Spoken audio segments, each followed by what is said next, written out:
Experts in soil science and climate change claim that the simple ground under our feet has the capacity to retain 3 times as much carbon as the atmosphere.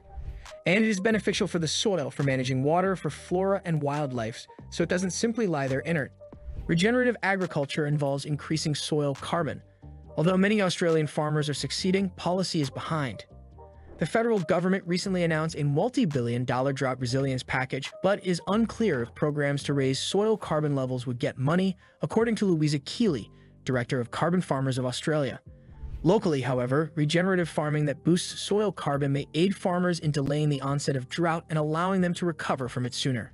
Furthermore, Keeley questions if the $2 million in support over 4 years for Soils for Life that the federal government promised at the most recent Bush summit in Dubbo would help carbon farming.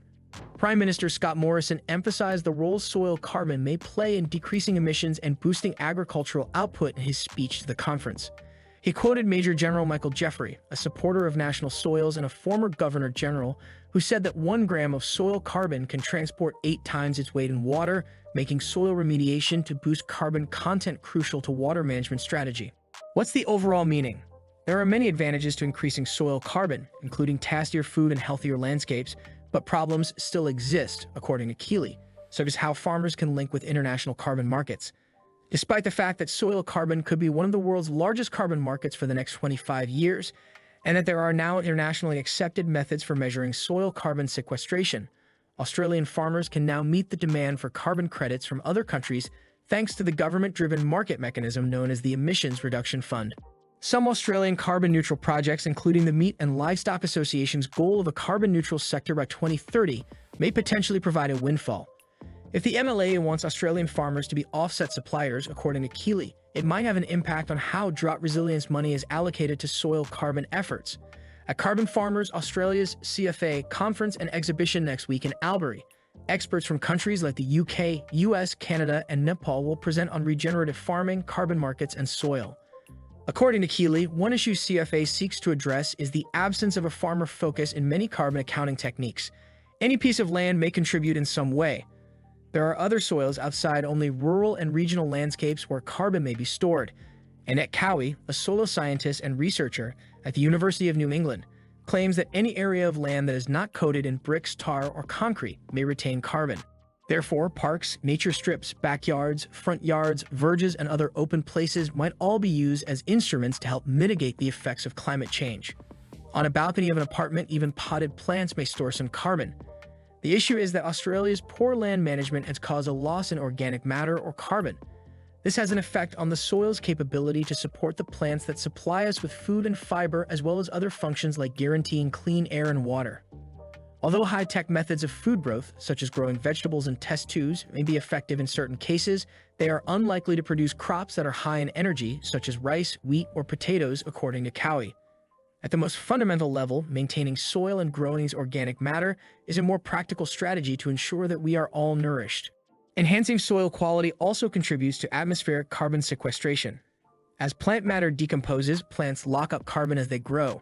She claims that even the little urban compost pile may contribute. Keep it well turned to prevent it from becoming a moist compost that develops and emits methane. Cowie has participated in studies sponsored by the UN on the possible use of biochar, a kind of charcoal generated under strict supervision from organic feedstock to cut down on emissions. Trials with coffee producers utilizing biochar made from their production waste as a soil supplement have been conducted as part of actual initiatives. A system that can convert woody weeds, trees and shrubs that are growing in the wrong place into biochar has been developed in Australia using pyrolysis technology in a shipping container. Cowie says in China this occurs at scale, with all plant leftovers being utilized for pyrolysis to create electricity and soil nutrients.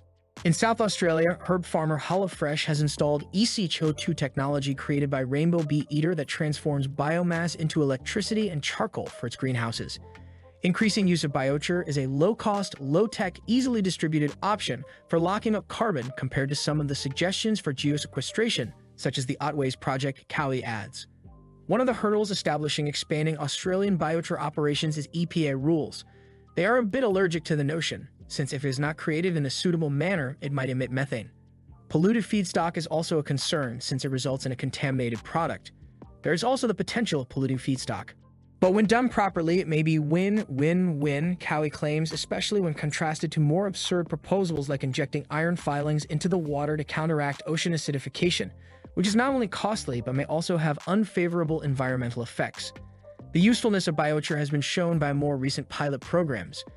In the Amazon, where indigenous people have raised the soil's charcoal content over many years, you may find some of the world's greatest fertile soil, also known as terra preta. Research is being done to determine how indigenous land management methods contributed to the establishment of a soil type akin to the terra preta in Australia, and if other temperate zone soils there may reach comparable superfertility via carbon sequestration. How to begin storing carbon in your house.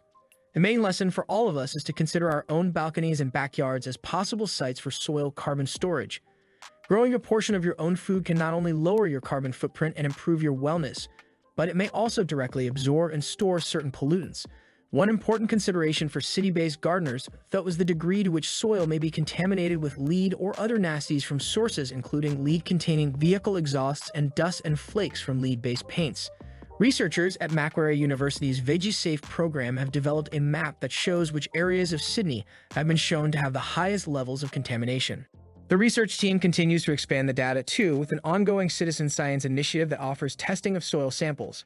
You can send a sample of your soil for analysis to check for lead and other metal contaminants. For up to 5 samples, a suggested donation to the program of $20 or more is required. There are steps you can take to garden in a way that minimizes the effects of lead or other nasties, even without conducting soil testing to identify any contamination risks. 1 in 5 Melbourne backyards have significant lead contamination, according to an RMIT study conducted by permaculture experts from Melbourne Very Edible Gardens, who also sampled soil in the area. According to VEG's recommendations specifically for gardening and lead-contaminated soils, some crops are less risky than others. The least chance that lead from the soil will be present is in fruiting plants like tomatoes, pumpkins, strawberries, chilies, capsicums, and fruit trees. Root vegetables are the most dangerous crops, so always wash them thoroughly and peel them before preparing or eating them. The Fifth Estate notes that while growing leafy greens, you can still store soil carbon by growing them successfully in pots or raised wicking beds with a good organic potting mix and compost. VE also advises adding organic matter, such as compost, as it helps bind lead up so that less of it can be absorbed by plants.